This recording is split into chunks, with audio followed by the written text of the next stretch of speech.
Hi there, boys and girls. For today's math lesson, we're going to start talking about centimeters. So let's review again to start off the ways we use a ruler, whether it's inches or centimeters. So our directions were, again, this is my little chart I've been using. Number one, make sure you are using the correct side of the ruler.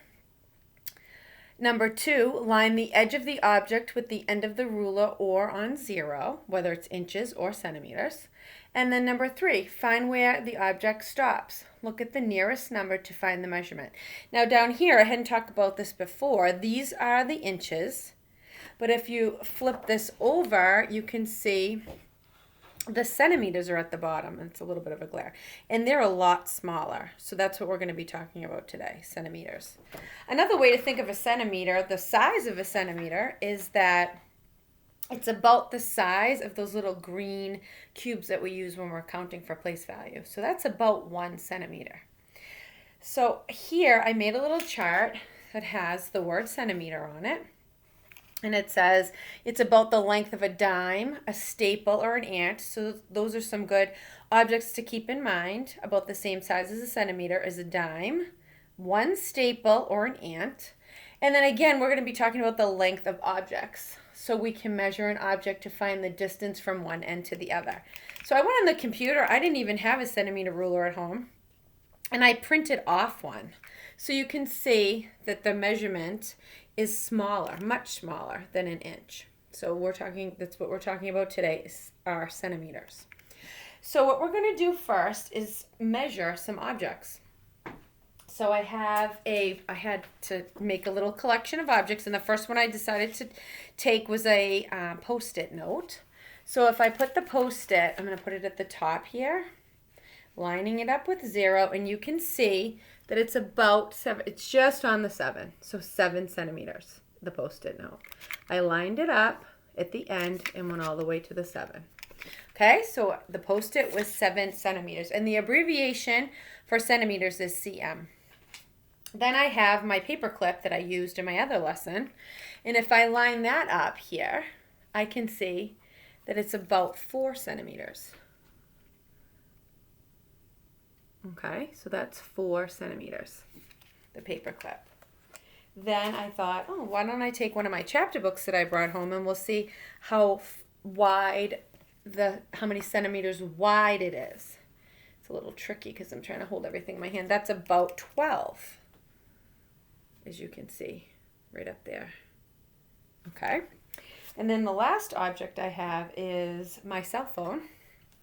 And I thought I would put it the long way. And it's about 14 centimeters, as you can see. Nice and close there. Okay, so for today's lesson on Google Classroom, what you are asked to do is take 3 rectangles. And I have 3 right here. They look similar to these, but they're colorful. It's a little bit of a glare.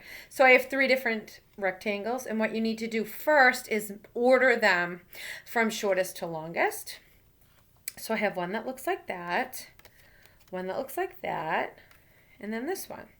Well, of course, I think we can clearly see that this is the shortest one, so this would go first. Then we have these 2, so then this one would be next. So I have shortest, then the next shortest, then the longest. Okay. The other part of the directions for today is then once you order them, you have to measure them. So let's go ahead and do that. Here's my shortest rectangle, and I'm going to measure it, and I see that it is, it's so tricky to do, it's about 6 centimeters. So I would put 6 cm on there. So I'm going to go ahead and do that with my white erase marker. So here I am. I would write 6 cm. And there it is. It's about 6 centimeters. So let's take the next one. The next shortest one is about 18 centimeters. I'll show you that. See, it's about 18. Oops. So then I would write on there 18 cm for 18 centimeters. Oops, and there it is. And then the longest one, if I measure that, is 21 centimeters. Okay, and then I would write again 21 cm. And there it is. So remember, centimeters are just a smaller unit of measure, but you measure the exact same way. Whatever object you're using, you start at 0 and see where it ends. And that's how you measure with centimeters. See you next time.